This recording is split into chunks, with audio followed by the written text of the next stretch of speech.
Mimi ni Amos Muzee. Karibu sana katika mahojiano maalum, na leo tumepata bahati ya kuwa na mgeni katika studio zetu, na huyu si mwingine ni Madam Regina Samuel Zachwa.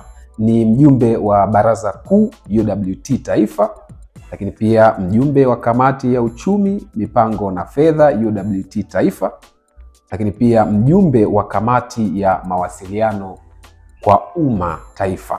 Ni mkurugenzi wa kituo cha matangazo ya redio cha Kasibante FM, kiko hapa Bukoba mjini, lakini pia ni mkurugenzi mtendaji wa Zachwa Investment Tanzania, kwa kifupi ni ZIT ama unaweza kusema ZIT, lakini pia ni mkurugenzi wa Rio de Janeiro na Switch Club. Najua wengi mtakuwa mnaifahamu. Taaluma yake ni uchumi. Madam Regina, karibu sana. Asante. Nilikuwa nikipitia biography yako, umenipa challenge. Nataka kwa maneno matatu, kwa kifupi utuambie kipi kimetengeneza biography yako isomeke hivi. Mimi naona kama bado safari yangu kumbe. Kwanza nishukuru tu kwa kuanza kwa kunikaribisha katika studio zenu. Karibu sana. Kwa join hapa tukaelezana mawili matatu. Najua kuna mengi labda mtakuwa nataka kufahamu kabisa kuhusu mimi. Pia niwapongeze kama vijana na media ambayo inafanya vizuri. Nadhani na siku pia tuliongea kuhusu hili. Ya, umeniuliza kipi kilifanya kutengeneza biography yako iwe kubwa hivi. Na katika umri wako, mimi kutazama naona ndio umri wetu vijana, lakini ni mapambano na tukata tamaa na kuanza mapema. Kwa sababu wengi wetu sisi vijana huwa tunaamini tuna muda. Tunakuwa tunaona muda wangu bado, nitafanya kesho, nitafanya baadaye. Kwa umri huu bado nafaa kufanya hivi. Mimi nikikumbuka kwa umri tu wa miaka 14, 15, nilishafanya projects kubwa sana za kusearch wasanii hapa Kagera. Katika 14, 15. Watu hata kwa kipindi kile walikuwa wanaona labda ni mkubwa, lakini kumbe kwa umri mdogo. Wanaofahamu wanajua tulifanya project kubwa sana ya kusearch vipaji kwa ajili ya waigizaji, wasanii waigizaji mkoa mzima.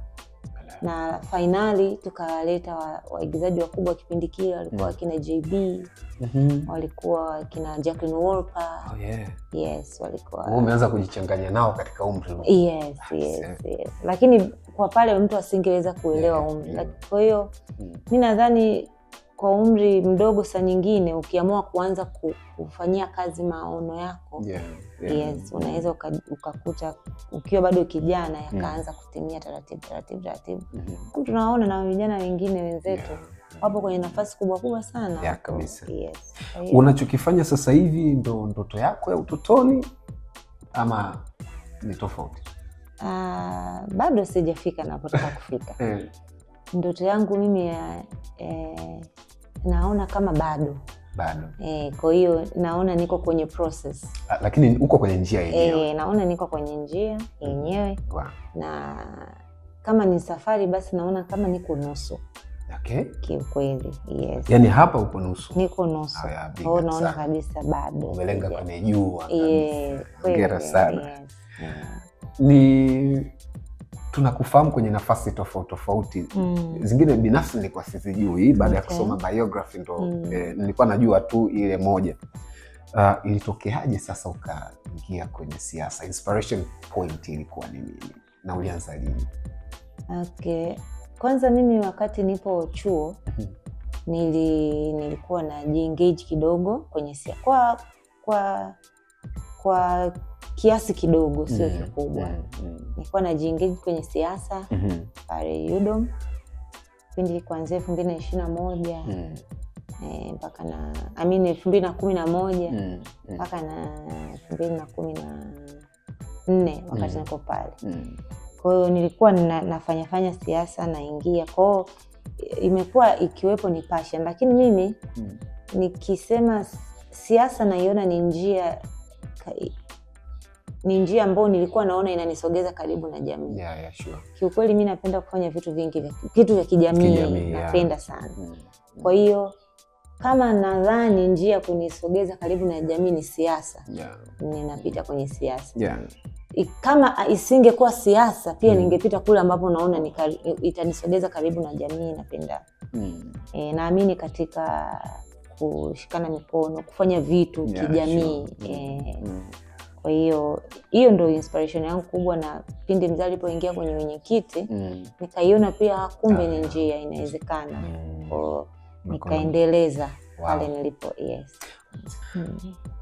Kwenye siasa, katika nafasi hizo ambazo umejaliwa kuwa nazo, mission yako ni nini? Yani kwenye nafasi hizo ambazo unazishikilia kisiasa mpaka sasa kama kiongozi, mission yako ni nini? Ukiwa unatembea lazima kuna kitu ambacho unafanyika. Nafasi nilizonazo kwa sasa hivi ni kwanza tukianza na ile ya mjumbe wa baraza, ilikuwa ni kujaribu kuwa karibu na wakina mama, kuona kama fursa ambazo nilizonazo naweza nikazisogeza kwa kina mama. Lakini pia nikaja kugundua ile ni nafasi ya uwakilishi zaidi, kwa sababu kama mjumbe wa baraza una viongozi ambao wako juu yako. Kwa hiyo kuna vitu ambavyo kama mjumbe wa baraza unaweza usivifanye sana, kwa sababu kuna viongozi wa juu yako wanapaswa kufanya vile unavyo. Kwa hiyo nikawa natamani kufanya zaidi, lakini kutokana na ile nafasi inakulimit kufanya zaidi. Kwa hiyo nikasema okay, itakuja nafasi chance ambayo itanipeleka point ambayo ninaweza direct kuwafikia wale naowalenga mimi na kufanya vile vitu ambavyo nadhani ndizo focus zangu katika jamii, tena sasa kwa kina mama.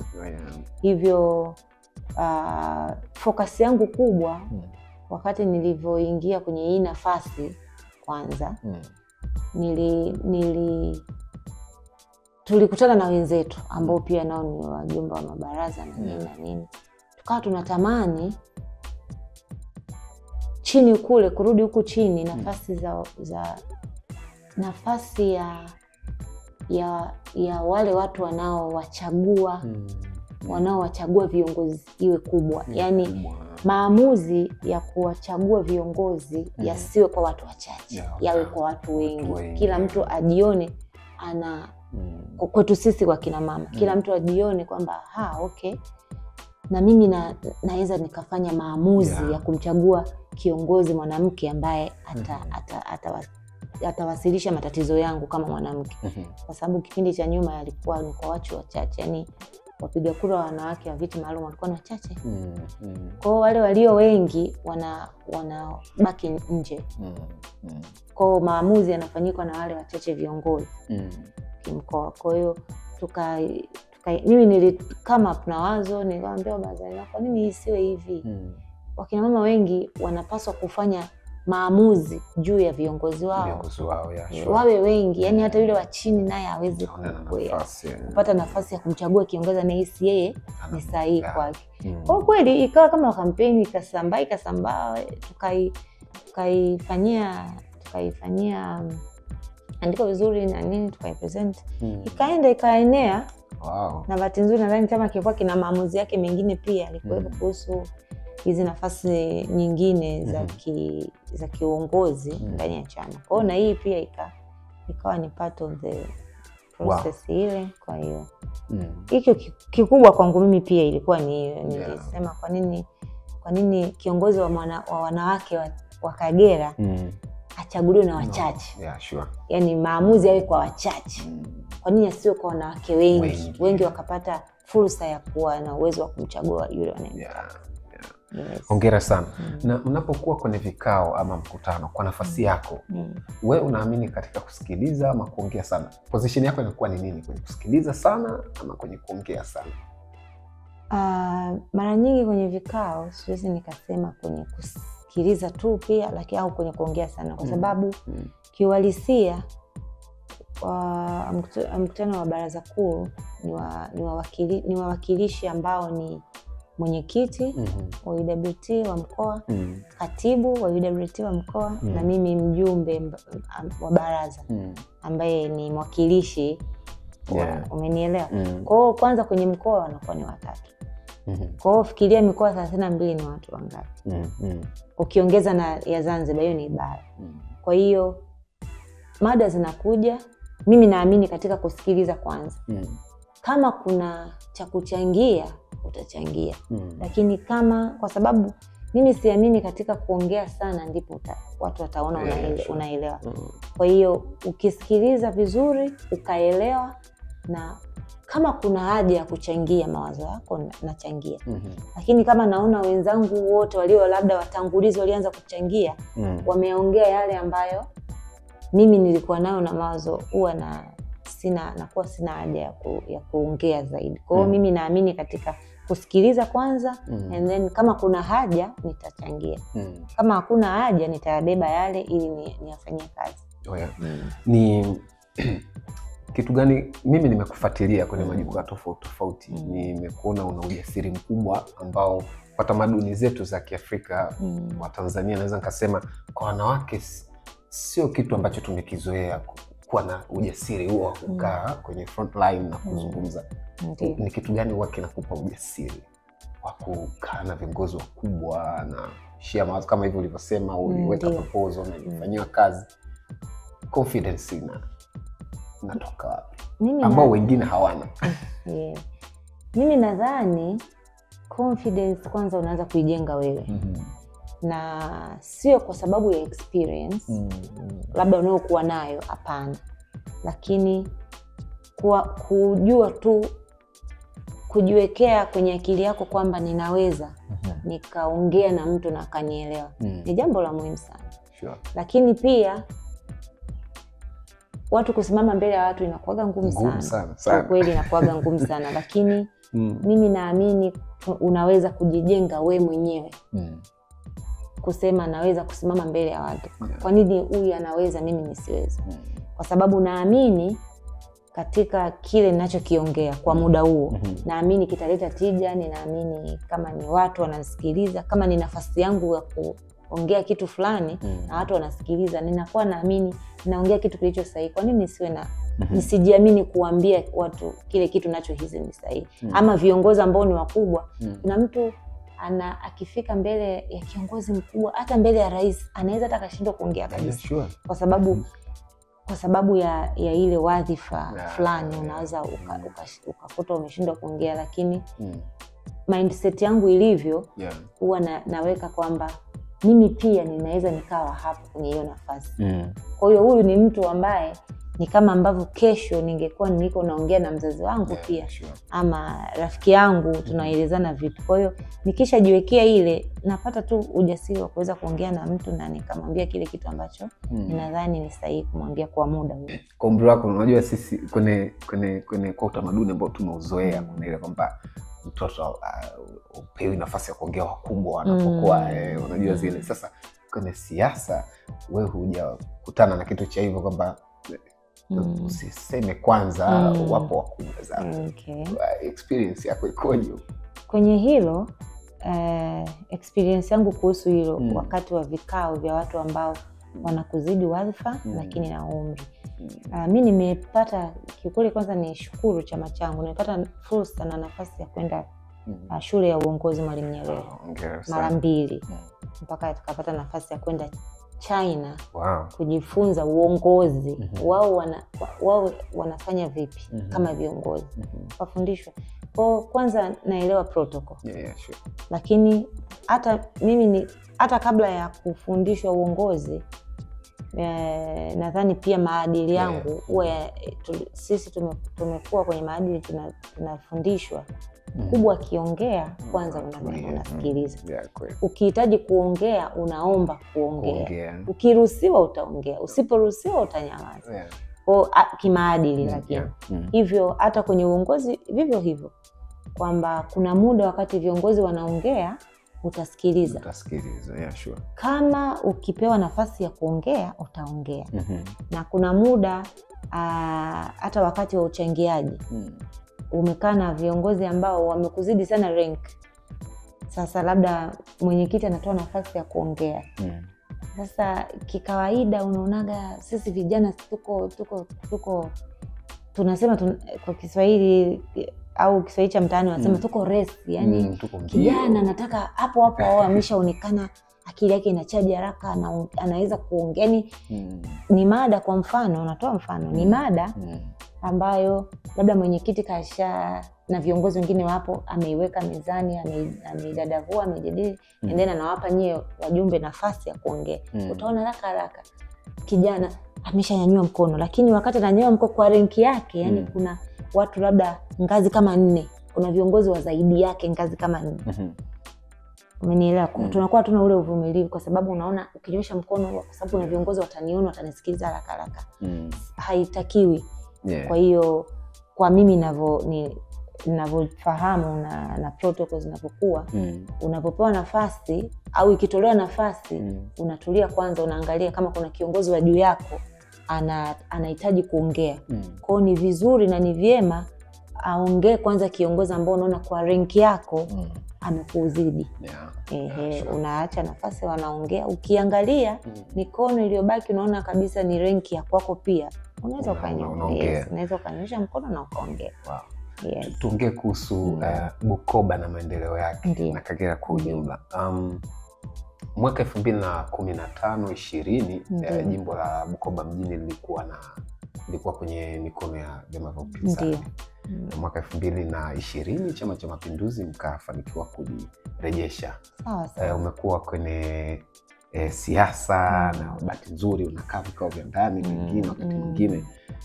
Ni kitu gani ambacho unakiona sasa hivi kimekuja tofauti kwa mrengo wa maendeleo, tofauti na ile 15-20 sasa na 20-25, wakati jimbo liko kwenye upinzani na sasa hivi jimbo liko kwenye mikono yenu?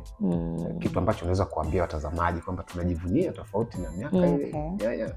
Lakini bahati nzuri vitu ambavyo vimekuwa vikifanyika na serikali hizi mbili 15-20 25, watu ni vitu vya kuonekana. Hata havihitaji kueleza sana. Kwa sababu nikikwambia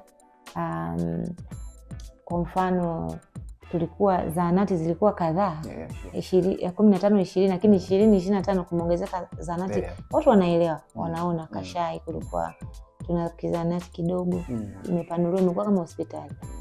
Vitu kama hivyo. Kuna mambo ambayo kimaendeleo changes zipo na ni kubwa sana. Hata katika uwekezaji kuna watu wengi, fursa za uwekezaji zilikuwa ni chache kidogo ukilinganisha na sasa hivi. Sitaki kusema serikali ya kipindi hicho ilikuwa ifanye kazi, lakini kiukweli maendeleo yetu 15-20 yalizorota kwa sababu tulikuwa kwenye upinzani. Na kikawaida hata nyumbani mama au baba ataanza kumpa wa kwake, mtoto wake ale kwanza, alafu mtoto wa jirani atakuja kula pia.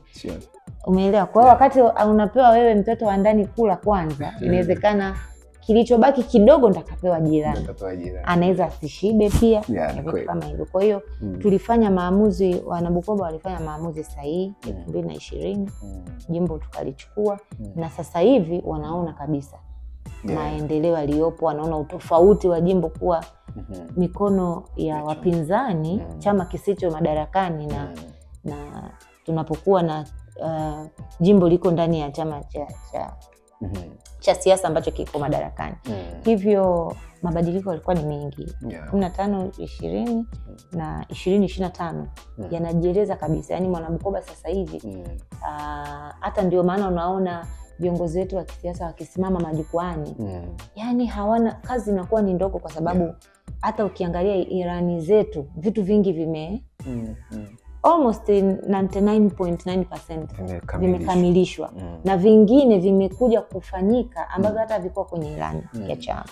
Kwa hiyo ni kama ni nyongeza, na sasa hivi ilani mpya unaona imesheheni. Yani hata mwenyekiti wakati upo kwenye mkutano mkuu alielekeza kwamba sasa kwenye hii ilani iliyotolewa mpya, kila mkoa uchambuliwe vitu vyake walivyoviainisha. Kwa hiyo hivyo leo wewe ukitafuta ilani ya chama ukasema nataka tu ni deal na mkoa wangu nione, na mkoa wangu pia ni deal na jimbo letu nione ni nini, ni rahisi yani utakuwa ni rahisi kuelewa kuliko ile kitabu kikubwa unaangalia Iringi watafanya nini, Kigoma watafanya nini.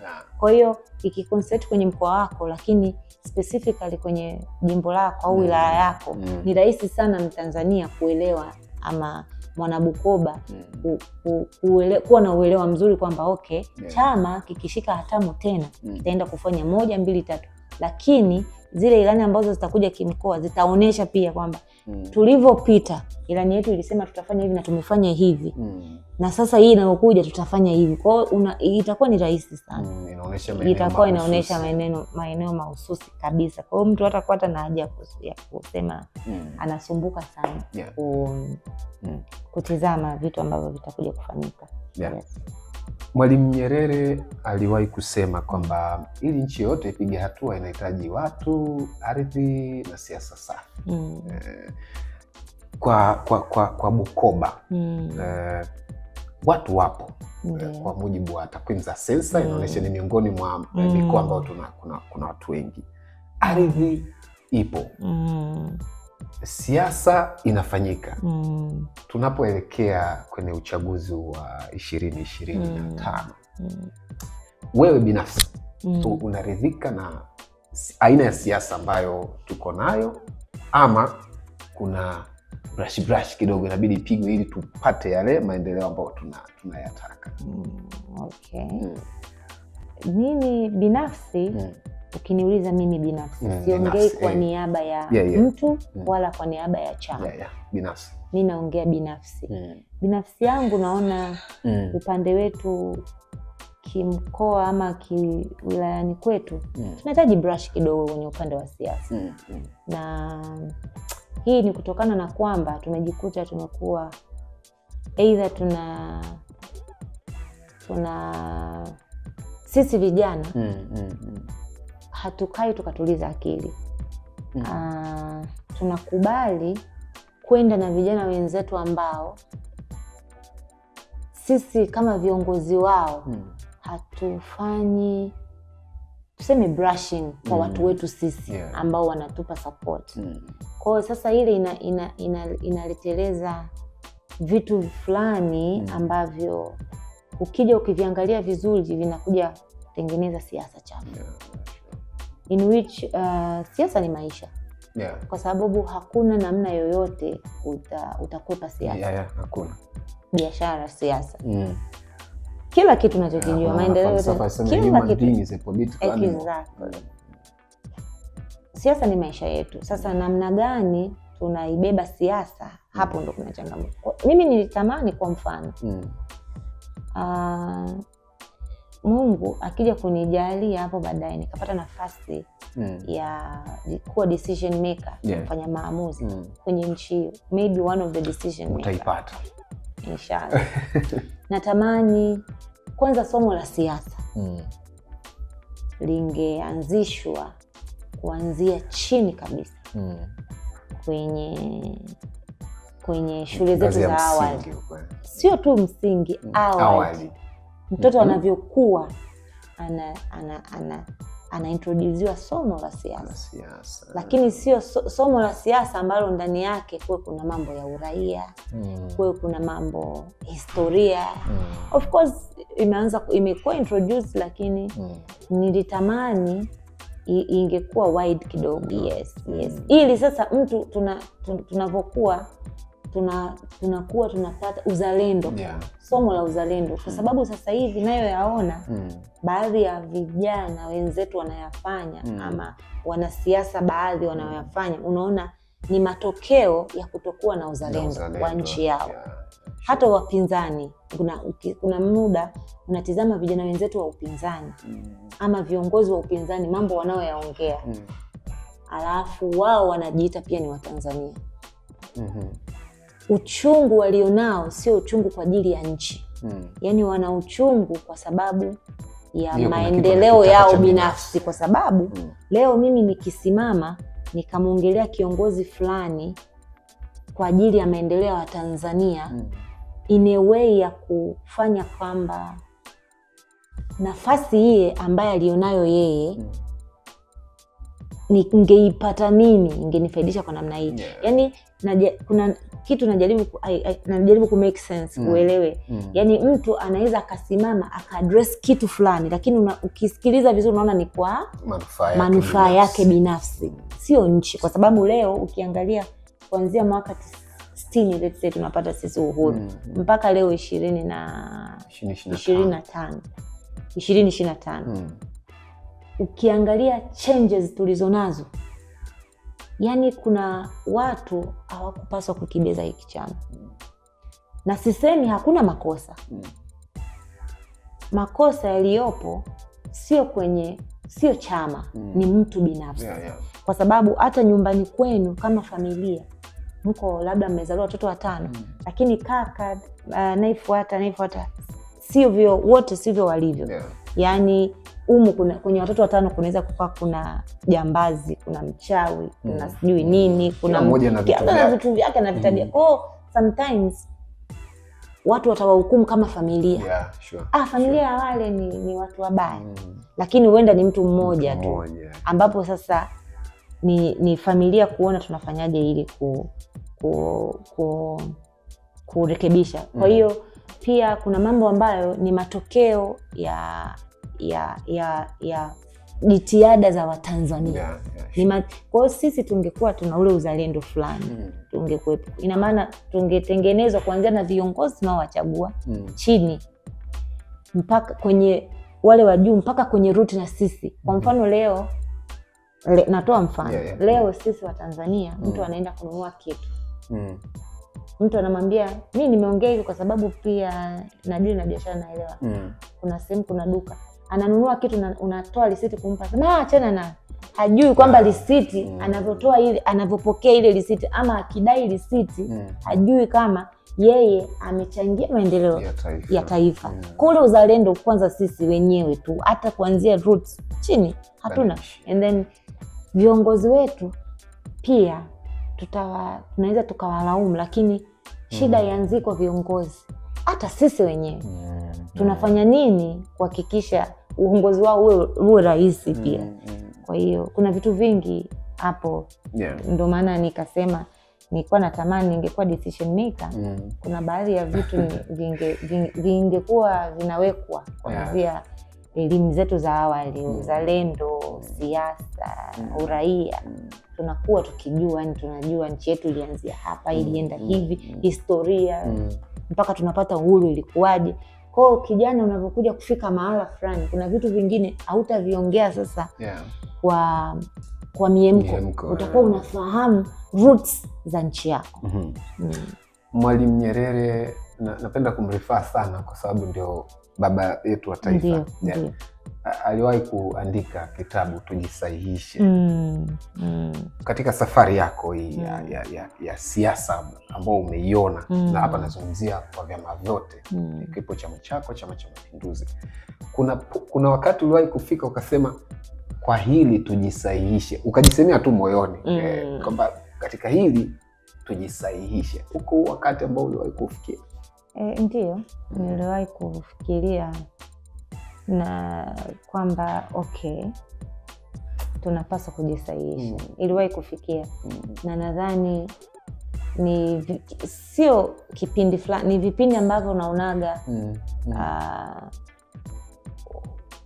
wanajikuta ama tunajikuta tunawapa nafasi watu kwa sababu tu, alafu tunawaacha wale wenye uwezo wa kufanyia kazi zile nafasi. Yes, kwa hiyo hicho ndo sehemu pekee ambayo unakuwa nikikaa nikiangalia natamani sana kusema tujisahihishe pia, lakini naongea kwenye nafsi yangu. Tunapoelekea uchaguzi, wewe upo jikoni kwa kiasi chake kidogo.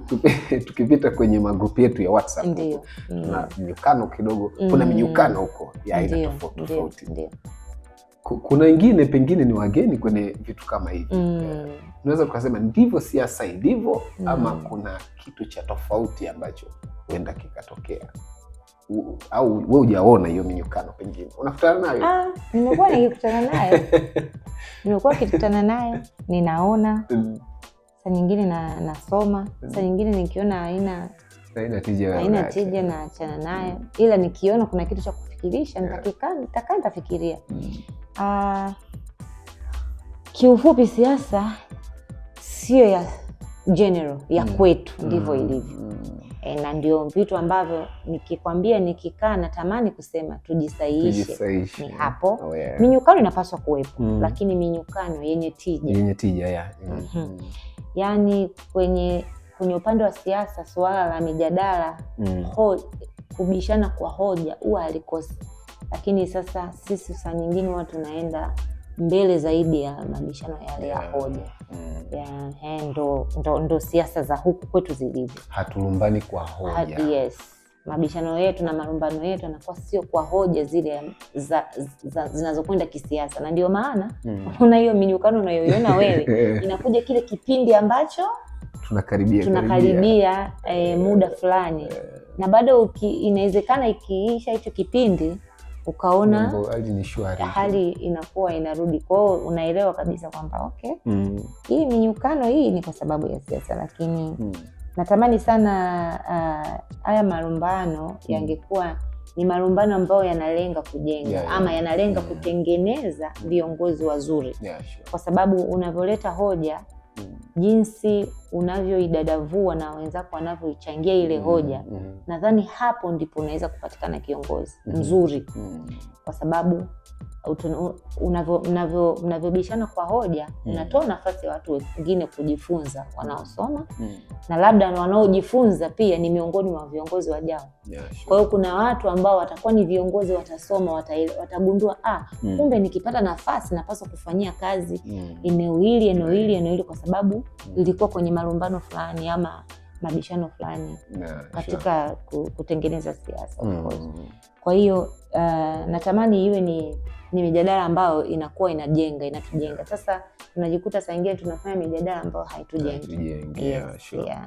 Umepata bahati ya kuwa mwanasiasa kijana. Ndio. Ajenda za vijana kwa tathmini yako kwa ujumla kitaifa, ajenda za vijana zinazungumzwa kama ambavyo wewe unatamani hiyo? Kwanza mimi bahati nzuri au mbaya, nafanya siasa zangu kupitia wanawake. Na ukiangalia kichama kuna jumuiya ambayo inahusisha zaidi vijana. Kwa nilitamani niongelee, lakini kwa unajua bwana, unaweza ukajicontradict. Mtu akasema sasa wewe sio hauko kwenye jumuiya yetu kama kiongozi, lakini unaongelea vipi? Ila kwa mtazamo wangu, nizungumza kama Mtanzania kijana. Kama Mtanzania kijana, kwa mtazamo wangu, ajenda za vijana naona zinazungumzwa na kufanyika vile inavyotakiwa. Japo sisi vijana wenyewe hatujipambanui. Yaani ukiangalia tena sana sana Rais Daktari Samia Suluhu Hassan alivyokuja, naona vipaumbele vyake vikubwa vilikuwa kwa vijana. Na hata ukiangalia vijana wengi wamepata nafasi kipindi hiki. Kwa hiyo ni kati ya ajenda za kuhakikisha vijana wanaingia kwenye uongozi. Ndio. Kuna projects nyingi za vijana, kilimo, kwenye sanaa, michezo. Kuna vitu vingi unaviona kabisa ajenda zetu kama vijana zinazungumziwa. Siwezi nikasema ni kwa ukubwa, lakini natamani kila wizara ajenda za vijana zingekuwa zina cut across. Yani let's say kwenye afya kuna ajenda fulani ya vijana pale. Kwenye wizara labda ya sijui wizara ya kilimo. Of course sasa hivi ni baadhi tu ya wizara unakuta kuna agenda specifically yani zipo. Na ndio maana ukiangalia kuna wenzetu nchi nyingine hata za Afrika. Mimi nimepata bahati sana ya kutembelea nchi nyingi sana za Afrika. Na nilitamani vijana wengi tungekuwa tunapata fursa za kutembelea sio nje ya Afrika, hata tu Afrika. Tungejifunza vitu vingi sana kwa sababu wenzetu wana youth caucus. ambao ile ndani ya bunge wana caucus ya vijana, specific vijana, haijalishi ni vijana ambao wako kwenye jumuiya, hapana. Yani as long as wewe ni kijana na umo ndani ya bunge, unakuwa member wa youth caucus, ambayo sasa wale wametengeneza kwamba raise, tunaita motion ya kwamba tunataka kila wizara kuwe na agenda fulani ya kijana. Yes. Ile inaleta urahisi wa vijana, kwa sababu kiukweli hata ukiangalia kwenye sensa vijana ndio wengi na ndio tunaotegemewa, kwa sababu hii ni phase ya pia ya ukuaji na maisha. Kwa hiyo wazazi wetu, wakubwa zetu wana phase out, sisi ndo tunategemewa, tunakwenda. Kwa hiyo na ndo tuko wengi. Kwa kila wizara inapaswa kuwa na agenda fulani ambao iko specific kabisa kwa ajili ya vijana. Lakini taifa letu limekuwa likifanya sana. Unaona mambo ya mikopo. Okay, ni makundi maalum na nini, lakini na vijana unaona wapo. Japo nilitamani pia yani nafasi ya vijana hata kwenye hizo agenda iwe ni kubwa kidogo, kwa sababu pia hata population ya vijana ni kubwa. Na lakini pia vijana napaswa tujipambanue sisi, kwa sababu fursa zitakuja. Je, vijana tuko tayari kuzipokea? Yani gari kukute stand, sikukute nyumbani. Sisi wakati tunadai kama vijana tupewe fursa mbalimbali, lakini sisi tunajiongea kuelekea kule, ili zikija the meters halfway. Tuko na sisi wasiongelee fursa ya kilimo. Nakuta kijana yuko nyumbani anasema mimi sina ajira, lakini nyumbani hapo kuna unajua sisi kama Waafrika wengi tuna kiukweli yani kilimo kwetu ni uti wa mgongo, tena sana Tanzania. Kwa kila household naweza nikasemaje, yani kila nyumba unakuta ina hata kieneo tu ambacho hapo zamani nakumbuka hata mama anakuambia wewe mchicha hapo, vitu kama hivyo. Lakini unakuta kijana ana eneo ambalo hajawahi hata kufikiria kusema kwa nini nisiweke kitu fulani hapa anaweza nikaanzisha hata kilimo cha mboga fulani, lakini nitapata hata 500 zikianza kutoka. Kila siku naweza kupata 500 au 1000. Lakini ndio tunataka fursa za mashamba, tulime, tufanye nini, maBBT hapa anakuja na tuangalia. Ni sisi hatujawahi hata kutoka kusema jamani, wamekuwa kileta semina mbalimbali za vijana kwa ajili ya kilimo, lakini wanaoattend ni wachache sana. Umetembelea miji mingi ya kibiashara duniani. Umezungumza hapa kwamba safari zako ambazo umezifanya ndani na nje ya Afrika. Kagera ni mkoa ambao tuko Waingereza wanasema strategically located. Tupo kimkakati. Ukiangalia tuna mipaka kama 5 hivi mpaka na nchi koni kama njia hivi, lakini tunatajwa kwenye mikoa maskini. Lakini si sasa hivi lakini zamani muda kidogo tunapaswa kuwa zaidi hapa tulipo. Kule unaona ni sisi tunakosa nini, yani ambacho hatuna, yani tunakosa nini mpaka tunakuwa hapa tulipo, na ajenda na mijadala inakuwa mirefu. Kagera moja umeizungumza ya vijana hiyo nimeichukua. Utakusaidia kwa vijana bado hatujawa na utayari wa kusukuma maendeleo. Utayari, lakini ukiachana na utayari ushirikiano na mshikamano, yani nadhani kitu nakupa tu mfano leo. Leo as I was coming nilikuwa naangalia, kuna mtu alinitumia vitu hapa. Nakupa tu mfano mdogo hata sisi hapa. Sisi tumekuwa ni wawekezaji. Kwa mfano unaiona hapo Rio yuko pale, umeelewa? Ule ni mradi ambao kuna mtu leo anaona kabisa umebadilisha maisha yake. Toka amepata ajira pale anakuambia mimi na watoto wanaenda shule wanafanya hivyo. Lakini kuna ajira pale, kuna kipato serikali inapata na serikali ikipata halmashauri ya wilaya hii inapata, ambao inaenda kufanya pia vitu kwa ajili ya lakini leo Ndio nakupa mfano. Leo kuna maendeleo pale yanapita. Kuna maendeleo, kuna tunasema kuna activity pale ya kimaendeleo inaendelea. Wanapanua lile daraja. Ila ukipita kwenye groups, ukiangalia sisi kila siku tunasema mkoa wetu tunataka maendeleo. Maendeleo tunawapataje? Tunataka investors. Sasa kama investors tu kwanza wa ndani. Leo ukipita groups nyingi unaona watu wale wanapaswa kubomolewa, wale nini bila hata kujua. Yani kuna mtu anashabikia loss. Kuna mtu yes. Na wale bahati mbaya sasa, wale wanaoshabikia loss ndio hao wakipewaga platforms. Wanasema ni mkoa wetu uko chini sana kimaendeleo. Sio, umenielewa? Wengine labda nimesema labda hata ni viongozi. Sio, umenielewa? Wanasema kwa sababu wanaona mimi siwezi nikasema watu watanionaje, lakini anakuambia wewe kijana ambaye una cha kupoteza, hebu nenda ongee hivi. Umenielewa? In which wengi kiukweli wanaongea vitu ambavyo hawavielewi ama hawavijui. Ndio nasema miemko. Yani leo kijana unakaa unafanya 1 2 3 au mtu tu unakaa lakini kesho ukikosa fursa unaona mimi yani hatupewi fursa. Lakini upo kwenye sehemu ambao ni jamii ya watu ambao na viongozi wapo wanakutizama tu. Umenielewa? Wanaona kijana ambaye anajipambanua kwanza hawezi kuandika hivi. Umenielewa? Kwa sababu kuna vitu vingi naviona, yani mtu anaandika kitu hana takwimu, akina ukweli, lakini anahisi ana convince watu wasiojua wakubaliane na kile anachokisema yeye. In which pia kuna wanaojua wanaona kabisa anapotosha. Afu kesho unasema mimi nataka fursa fulani.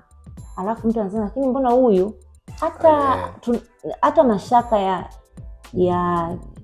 ya elimu yake mbona ni madogo, kwa sababu kuna siku aliandika kitu fulani ambacho sio cha kweli. Kwa hiyo tunajikuta yani sisi wenyewe tuna kama sijakuelewa, kama nimekupata vizuri, maana yake tunapigana fitness. Yes. Unajikuta ni sisi kwa sisi. Kwa hiyo sasa maendeleo, wale wawekezaji wa nje wanakuja vipi kwa vitu kama hivi? Umenielewa? In which pale tu kwenye mto pale pana yani pako wazi kabisa, panajieleza. Yani ujenzi, kitu kinachofanyika kimaendeleo kinaweza kikafanyika bila kuathiri chochote wala mtu yeyote. Umenielewa? Sababu ukiongelea mita 60 kuna household ama kaya 320 kitu. Ukianzia mwanzo mpaka mwisho wa mto ulipo. Zote.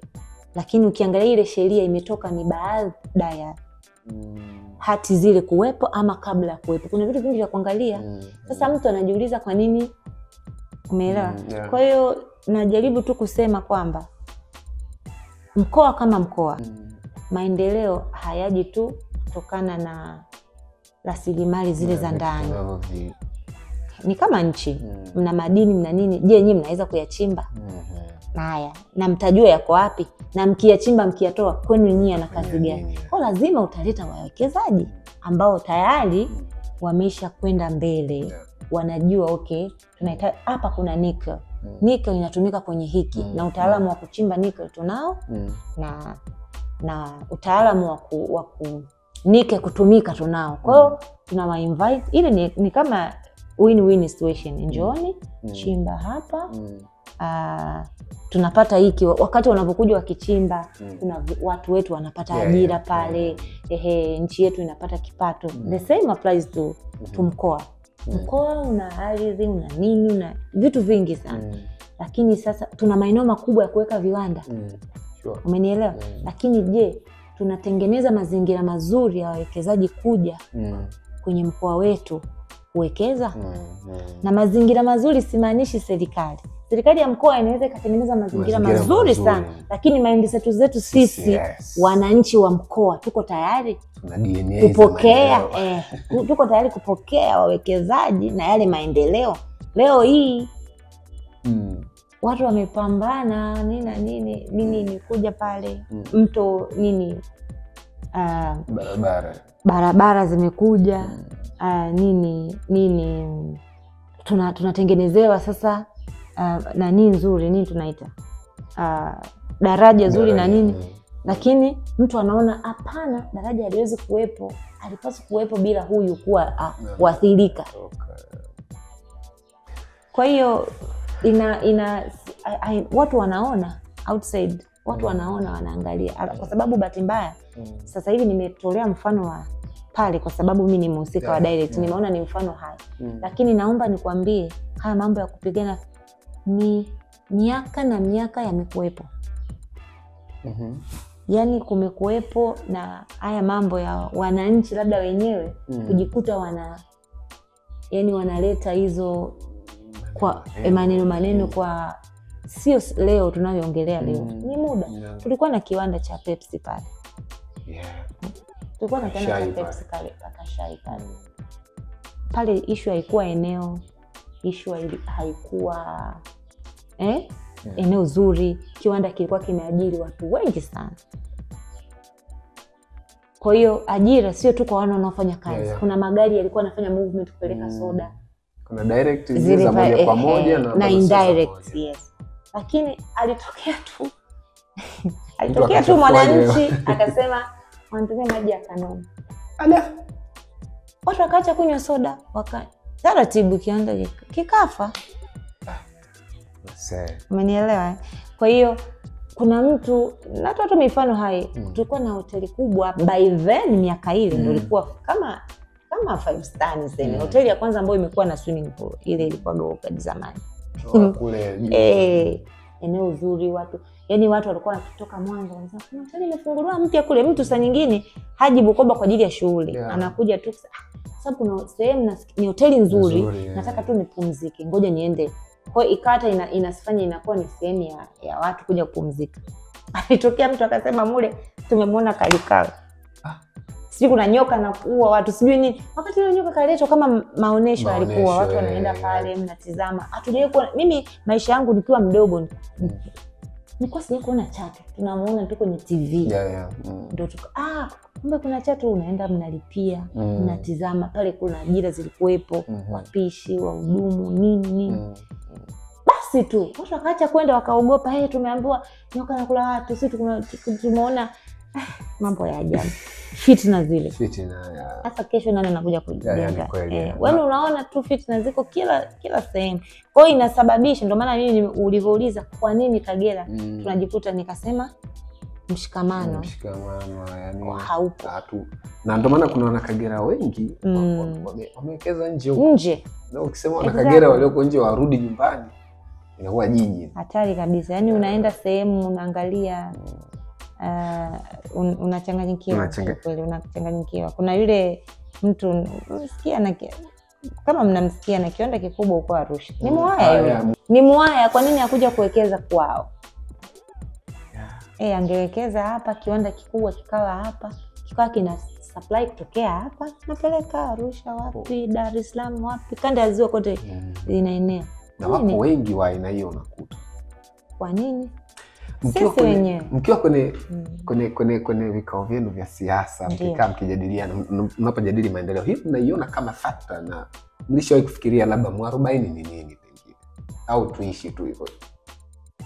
Mwarobaini kwangu mimi nadhani, kwa sababu siwezi kuwa muongo kwamba niliwahi kukaa kwenye kikao cha maamuzi ya kujadili vitu kama hivi. Niseme tu nadhani sio kwa nafasi yangu. Sipo kwenye nafasi ya kukaa kwenye vikao vya namna hii. For the meantime najua nitafika. Lakini kwangu mimi kama ningepewa nafasi ya kusema ni shauri, nadhani mwarobaini pia tungeanza na aina ya viongozi wetu tunaowachagua. Yes. Ndo nikarudi tena, natamani pia tungekuwa na lile somo la uzalendo tunaanza nalo chini. Yes. Kwa hiyo kama sisi wenyewe tunapigana fitna, vipi kuhusu viongozi wetu? Anakuja kiongozi ambaye hata atokei Kagera. Lakini anawiwa kuona kwa nini mkoa usibadilike, usifanye. Matokeo yake baada tumpe moyo, tunampunguza kasi, tunampiga fitna, huyu hivi, huyu vile, hivi vile, huyu vile. Kwa hiyo wanasema charity begins at home. Yaani sisi wenyewe kama tunataka maendeleo, tukubali sisi wenyewe ndani yetu kuanza kubadilika. Na tunabadilika vipi? Labda kwa sababu wanasema samaki mkunje angali mbichi. Labda sisi ambao ni watu wakubwa huku tumeshaharibikiwa labda. Vipi kuhusu kizazi chetu wanaokuja? Mashuleni huko vipi?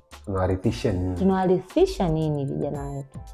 Kwa nikisema kwa nini siongelee nyumbani, wazazi kuanza na watoto? Ndio maana nikasema inawezekana sisi kama watu wazima tushalibikiwa tayari.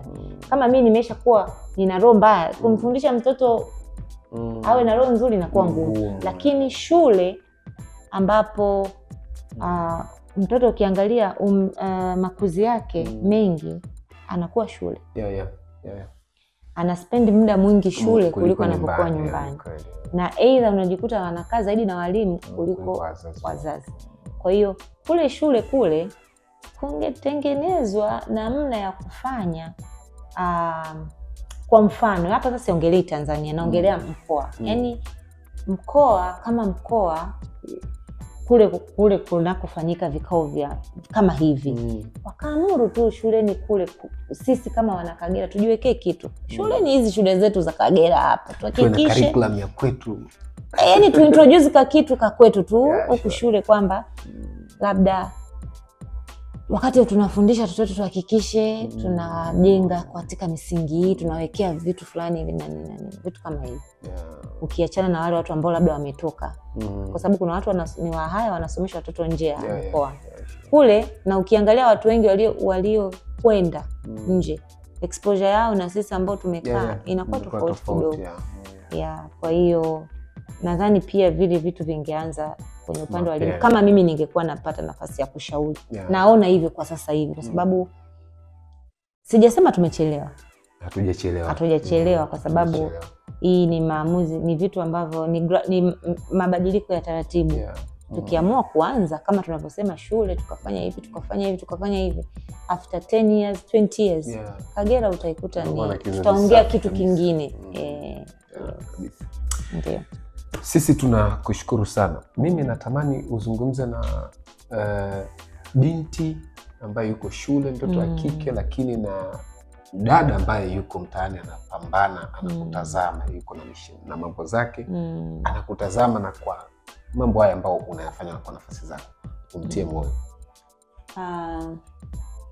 Nipende tu kusema kwa mabinti wenzangu, wanawake wenzangu. Kwanza wakati huko unafanya shughuli zako, unavyoamka tu, ukatoka kitandani kwako, akili yako ijenge kwamba unaweza kufanya kile unachofikiria unaenda kukifanya. Una uwezo wa kukifanya. Natamani sisi mabinti tuelewe kwamba hata kwa namba sisi ni wengi. Yaani hakuna jambo ambalo sisi wakina mama tutajaribu kulifanya litashindikana. Kwa kama binti jiwekee misingi ya kwamba kila unachokifanya, uwe ni binti uko kwenye masomo, shuleni unasoma, uwe ni dada uko kwenye shughuli zako unafanya ni saluni, una biashara zako ndogo, umeajiriwa, una ndoto za kuwa hapo ajira ulipo kwenye hiyo ajira unataka kuwa mtu mkubwa, wa bosi kitengo kabisa, manager whatever. Natamani akili yako ijenge kwamba unaweza kufika pale unapotaka kufika. Kwa hiyo pia uwe na malengo. Yaani changamoto kubwa mimi nayoiona pia saa nyingine tunajikuta sisi hatuna, kuna baadhi ya watu sisemi kwa yaani hana malengo. Yaani ukimuuliza hivi unajiona wapi baada ya miaka 10? Hajui. Anasema tu niko hapa tu, napambana hapa kidogo, nimepata kisenti cha kujiegesha na nasukuma maisha. Hana malengo. Yaani anaona kama akisema mimi nataka labda ameajiriwa saluni, anaona akisema kesho nataka niwe na saluni kubwa, mimi ndo ni own saluni kubwa hapa wilaya Bukoba mjini. Anaona kama mbona hiyo ni yani mbona ni vikubwa vifikiki. Kwa hiyo anajiwekea mindset, ukishaanza kufikiria hiki vitu havifikiki. Hapo unakuwa kwa hiyo kila mawazo ni energy. Sure. So unavyowaza positive ukiwa na mtazamo chanya. Ukiwa na mtazamo chanya, vitu vyako vitakwenda kichanya. Ukiwa na mtazamo hasi, vitu vyako pia vitakwenda hasi. Kwa natamani wewe binti, na sisi kama kwa agenda yetu au kwa Kiswahili tunasema kwa jinsia yetu, sisi tumebarikiwa kuwa na kitu cha tofauti. Yani Mwenyezi Mungu katupa nguvu ya ziada. Kwa sisi wanawake, na ndio maana hata kikawaida nakwambia chozi la mwanamke liogope sana. Ni kwa sababu sisi tuna different energy. Tuna nguvu ya tofauti na jinsia ya wenzetu. Ndio maana unakuta mwanamke anaweza akavumilia sana. Na hata ukiangalia lifespan, mwanamke anaishi zaidi kuliko mwanaume kikawaida. Kwa hiyo tutumie advantage ya kuwa watofauti. Kuhakikisha tuna set mawazo yetu katika hali ya uchanya kuliko hasi. Ukiamka ukaona kuna jambo lijaenda sawa, usife moyo sana. Najua kibinadamu utakata tamaa kwa muda huo, au utawaza hasi kwa muda huo, lakini tayari akili yako at the back of your head itakuwa akili yako kwa sababu ulishajijenga kwamba mimi naweza. Muda huo utakuwa chini, utasema hii imenivunja moyo, lakini baadaye utasema kwa sababu nalenga kuwa hapa, hii leo ni ndogo isinivunje moyo, ngoja niendelee. Kwa hiyo natamani kama ni binti uko kwenye masomo ni magumu, unaona nafanyaje, shikilia pale pale. Na siku zote kuna mtu alinifundisha huu usemi na nilikubaliana nao. Niliona hata mimi siku zote ukiona sasa ndipo umefika mwisho kabisa, yani siku ambayo unaamua ama kipindi ambacho unaona kabisa yani hapa sina wa kumkimbilia, kitu nilichokuwa nimefanya kimefeli, yani sasa hapo ndo unazaliwa upya. Yani hapo ndio mwanzo wa baraka zako. Unapoanzia ukirudi nyuma imeisha. Ukikaza ndo point pale unapokazia. Ni kama vile unaona ukipanda mlima, mlima si uko hivi, unapokuwa unakaribia hapa huo ni pagumu, panakuwa pamekaa hivi zaidi panakuwa pagumu kidogo. Kwa hiyo ukisema sifiki, ukirudi chini unaenda kuanza mwanzo kabisa. Kwa pale unapoona sasa mambo ndio magumu, pale ndio tunapopasa kukazia. Kwa hiyo ni waombe wa mabinti mliopo mashuleni, wadada wenzangu mliopo kwenye kazi, kwenye biashara, mishemishe mbalimbali mnafanya, usivunjike moyo, usikate tamaa. Hakuna aliyeanza mkubwa. Hata wanasema hata mbuyu ulianza kama mchicha. Tunaanza, tusifikirie vitu vinawezekana kirahisi tukawa na mawazo ya kuona wengine ambao wameshapiga hatua kwamba labda hao ndio wamebarikiwa sana. Nao pia wana historia zao, wameanzia somewhere sehemu. Kwa hiyo tupambane, tupigane kwa nguvu zote. Na bahati nzuri tuna rais ambaye ni mwanamke, naona vipaumbele vyake vingi. Dr. Samia Suluhu Hassan ni kwetu sisi wanawake. Tumelegezewa kwenye maeneo mengi sana. Wale wanaofanya biashara ndogo ndogo wanafahamu. Kwa hiyo tuchukue hiyo fursa na take advantage ya kuwa tuna rais wa kike. Kidogo hata ukienda sehemu ukiongea unasikika zaidi ya kuliko ambavyo tungekuwa Kwa hiyo tupambane, lakini pia tusiache kuthubutu. Tunaelekea kwenye kipindi cha uchaguzi. Mimi nilitamani sana wanaochukua fomu sasa hivi, wanaosema bwana tunaenda kupambana kuingia kwenye hizi chaguzi wawe ni wanawake. Yaani ukisema ubunge wanawake tutokee hivi tuchukue fomu. Tukisema madiwani wanawake tutokee hivi. Kote kwenye viti maalum, kwenye vijana huko majimbo, viti maalum ina vijana humo, ina wanawake sasa. Kwenye majimbo wapi? Yani tuwepo kote, yani sisi tupambane, kwa sababu sasa hivi kwa kweli hata chama kimefanya mabadiliko ambayo mnayaona ni katika kujaribu kufanya fursa kwa mtu yeyote kuwa na uwezo wa kuongoza, kwa sababu kama umesikia wajumbe ni wengi. Wajumbe ni wengi. Kwa hiyo sasa hivi wamepanua goli, mipira ingie mingi. Mipira ingie mingi, na sasa hivi kitachompeleka mtu kwenye ushindi sio hapa. Sinatamani watu waelewe kama tulivyozoea. Watu wakikukubali wakakuelewa, hata kama uji na shilingi 100 watakuchagua. Kwa sababu walio wengi wana nafasi ya kufanya maamuzi. Maamuzi ni watu wachache. Na ndio kile nilikwambia, nilikuwa natamani sana hicho kitu, ili hata huko kwenye viti maalum wanawake njoo wengi. Yani kuna mtu anaangalia, mimi bwana siwezi kugombea udiwani bwana, viti maalum. Mimi siwezi, sina mtaji. Anaona kama siasa inabidi uwe na mtaji kuingia kugombea kufanya. Ama mimi siwezi. Level za ubunge huko. Naonaga wanawake wenzetu tunaongeza. Kugombea ubunge viti maalum, level hizo ni za juu, siwezi. Wewe ni diwani, umeshakuwa.